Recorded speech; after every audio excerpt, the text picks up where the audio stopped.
जैसा कि अपन पढ़ रहे थे शुष्क मरुस्थल में बालू का स्तूप, तो अपन ने पढ़ा था अनुधीर्य बालू का स्तूप, अनुप्रस्थ, बरखान, तारा बालू का स्तूप। अब अपन आज नेक्स्ट देखते हैं यारडन बालू का स्तूप, जो कि कहाँ है।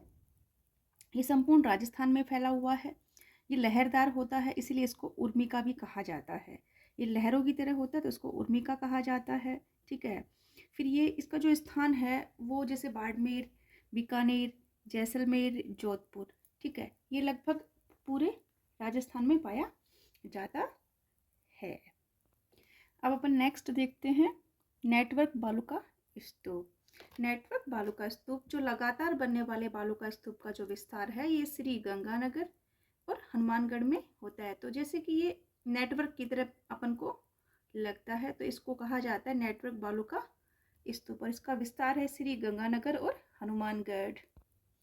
अब अपन नेक्स्ट देखते हैं सबर काफिज बालू का स्तूप। सबर काफिज बालू का स्तूप, जैसे कि ये वृक्ष है तो कोई पेड़ पौधों के साइड में जैसे जो मिट्टी इकट्ठी हो जाती है और वो मरुस्थल के रूप में जो कि स्तूप के रूप में निर्मित हो जाती है उसको कहते हैं सबर काफिज बालू का स्तूप।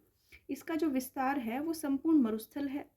ठीक है, तो ये सबर काफिज मरुस्थल कहाँ उत्पन्न होते हैं, कोई भी पेड़ पौधे जो भी जहाँ लगे होते हैं उसके साइड में जाके जो इकट्ठी हो जाती है ना मिट्टी, तो उसको कहते हैं सबरे काफिज मरुस्थल या स्तूप कहा जाता है। अब अपन नेक्स्ट देखते हैं अवरोधी बालू का स्तूप। अवरोधी बालू का स्तूप जो कि अवरोध के कारण निर्मित होता है।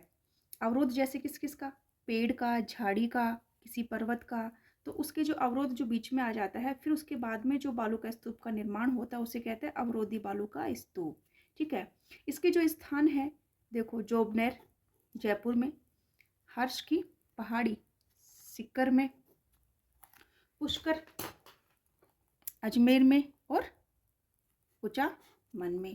तो ये इसके स्थान है जहाँ पे ये अवरोधी बालू का स्तूप बनते हैं। तो ये ध्यान रखिए, जैसे जोबनेर जयपुर में, हर्ष की पहाड़ी सीकर में और पुष्कर की पहाड़ी अजमेर में किस प्रकार के बालू का स्तूप का निर्माण होता है, तो वो है अवरोधी बालू का स्तूप। और ये अवरोध के कारण निर्मित होते हैं, जैसे कोई पेड़, झाड़ी, पर्वत इत्यादि की वजह से ये निर्मित होते हैं।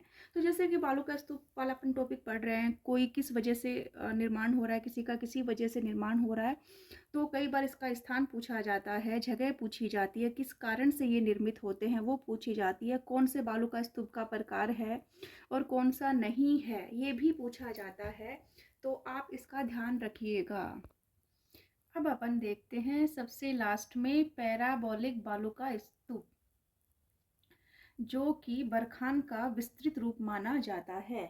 बरखान का विस्तृत रूप या फिर उसका विपरीत रूप माना जाता है। इसकी जो आकृति है, जो महिलाएं जो अपन सर में हेयर पिन लगाती हैं तो उसकी तरह होती है। इसका जो है अपन देख लें, शेखावटी जो क्षेत्र है जैसे चूरू, झुंझुनू, सीकर, वहाँ की महिलाएं क्या लगाती हैं, हेयर पिन लगाती हैं। तो ऐसे भी अपन इसको ध्यान में कर सकते हैं। और जो हेयर पिन की आकृति का जो बालू का स्तूप है उसको अपन किस नाम से जाने जाते हैं, वो जाना जाता है पैराबोलिक बालू का स्तूप, जो कि शेखावटी क्षेत्र में मिलता है। और इसका जो ये किसका विस्तृत रूप या विपरीत रूप अपन इसको कह सकते हैं, जो बरखान बालू का स्तूप है जिसको अपन अर्धचंद्राकार बालू का स्तूप भी कहते हैं, उसका ये विस्तृत रूप है। ठीक है। फिर अपन देखते हैं कि राजस्थान में सर्वाधिक बालू का स्तूप कहाँ पाए जाते हैं। तो राजस्थान में सर्वाधिक बालू का स्तूप कहाँ पाए जाते हैं, वो पाए जाते हैं कहाँ, जैसलमेर